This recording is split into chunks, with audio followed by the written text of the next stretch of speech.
de zondag beginnen we altijd de dag met een workout. En hier zijn een paar clips van wat voor oefeningen we allemaal doen.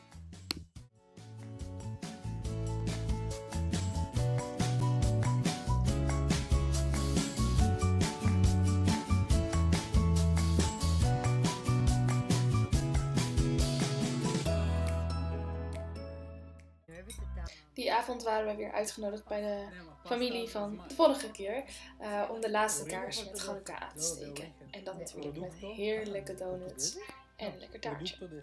We hebben dus in de afgelopen 3 dagen, dus van zondag tot en met vandaag, in totaal 6 keer getraind. 2 keer op een dag, elke keer 2 uur. Het lichaam is gewoon helemaal op. Ik merk echt dat ik nog echt wel moet wennen aan het nieuwe ritme, aan het meer trainen, aan het zwaarder trainen. 3 dagen, dus 2 keer gym gedaan. 1 keer een volle ochtendtraining met heel veel zwemmen en heel veel benen. En gewoon elke avond gewoon best wel heftig trainen.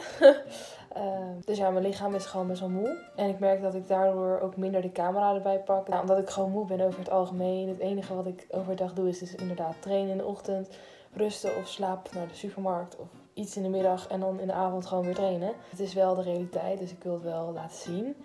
Een verdere update. Ik ga mijn familie bezoeken deze week. Dus daar heb ik heel veel zin in. En ik heb een baantje gevonden in de kibbutz hier zo. Ik ga waarschijnlijk op de babygroep staan 3 keer in de week. De volgende dag gingen we naar de Hot Water Spring de Sagne. En dat is eigenlijk een soort van buitenzwembad, natuurzwembad. Met heet water. Echt super lekker. En daar hebben we lekker gezwommen.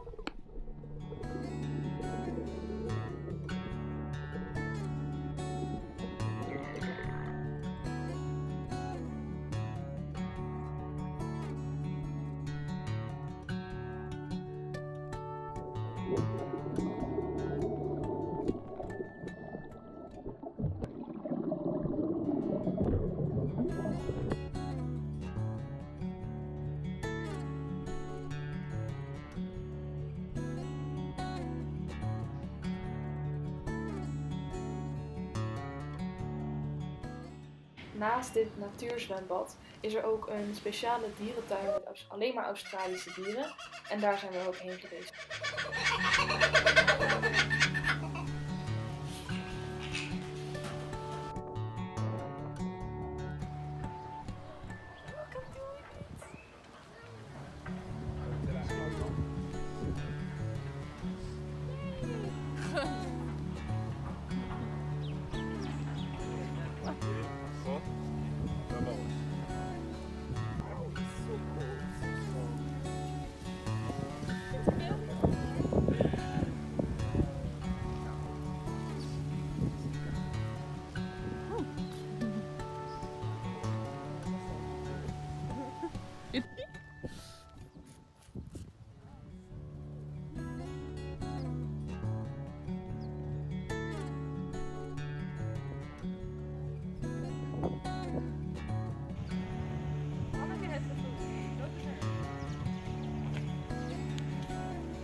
Op vrijdag 10 december werd ik opgehaald in Avikim door Norma en Gadi, die familie van mij zijn. En toen zijn we langs deze Mount Temor geweest, waar dus blijkbaar Jezus licht zou hebben gegeven. Nou ja, overal waar je kijkt hier in Israël is er iets gebeurd wat uit de Bijbel komt. Dus daar gingen we even kijken en hij had super mooi uitzicht.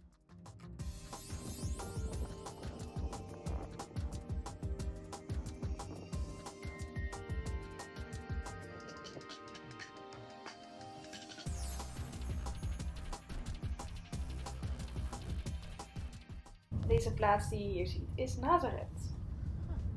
Daarna gingen we wat eten bij een Arabisch restaurantje die echt super veel en lekker eten had. En onderweg gingen we marsepein eten. Nadat we bij hun huizen aan waren gekomen in Carmiel deden we nog even een avondwandeling bij deze prachtige zonsondergang.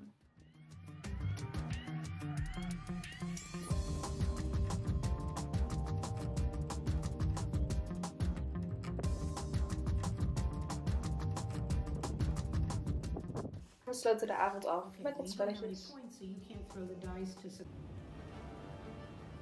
De dag daarna nam Norma mij mee naar de oude city van Akko. Het is een hele historische en bekende stad hier zo in Israël.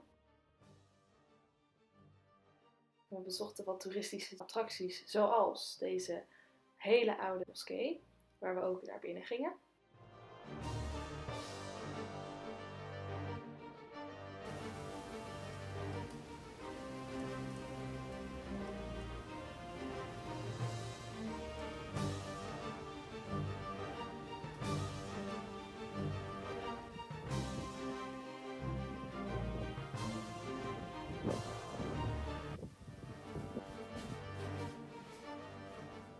Ook bezochten we het badhuis.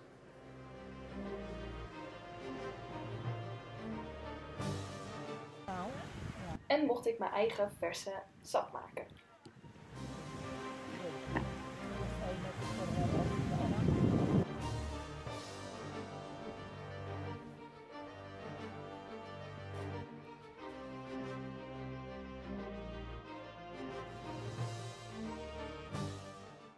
Op de bazaar probeerde ik nieuwe dingen, zoals deze pita met zatar, deze speciale kleine donuts en dit drankje.